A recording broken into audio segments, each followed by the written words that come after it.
Hello everyone. তো আজকে আমি চলে গেছিলাম পুজোর কেনাকাটা করার জন্য একটা শপিং মলে। আর গিয়েই দেখো বুনুর জন্য আগে দেখে নিচ্ছিলাম, না হলে তো মাথা খারাপ করে দিত তার জন্য। মানে ব্যাপারটা হচ্ছে আগে ওর জামা না দেখলে আমার জামা সুস্থভাবেও দেখতেই দেবে না। আর এদিকে দেখো বাচ্চাদের লং ড্রেসগুলো কি দারুণ দেখতে লাগছিল, বাট ওগুলো প্রায় 2000-এর উপরে দাম ছিল।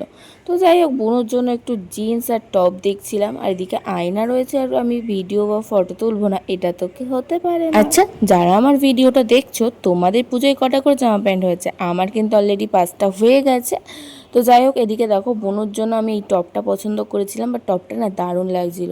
আর এদিকে নিচে এসে দেখো আমি একটু আমার ওয়ান পিস দেখছিলাম, তো আমার মোটামুটি ভালোই লেগেছিল। আমি একটা বাই করেছিলাম, সেটা তোমরা পুজোতেই দেখতে পারবে। আর তোমরা যদি গেস করে থাকো যে আমি কোনটা নিয়েছি, তাহলে অবশ্যই কিন্তু কমেন্ট করে জানিও। এদিকে দেখো শপিং মলে গিয়ে আমার দেখা হয়ে গেল খুব কাছের এবং প্রিয় একটা বান্ধবীর সাথে। শপিং মলে কিন্তু ফুড আইটেমসের উপরে প্রচুর অফার ছিল।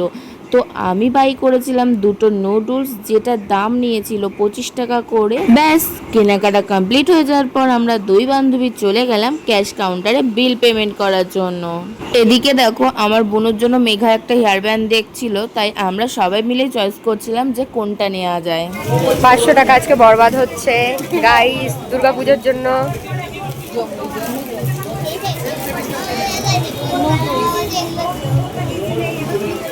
বিল পেমেন্ট করে বিল চেক করিয়ে আমরা বাইরে বেরিয়ে গেলাম। তারপরে এদিকে দেখো মেঘা বলছে যে বুনুকে আমি হেয়ার ব্যান্ডটা পরিয়ে দিয়ে যাই। তাই আমি বললাম ঠিক আছে দে, তুই যখন কিনে দিয়েছিস তাহলে বুনুকে পরিয়ে দে।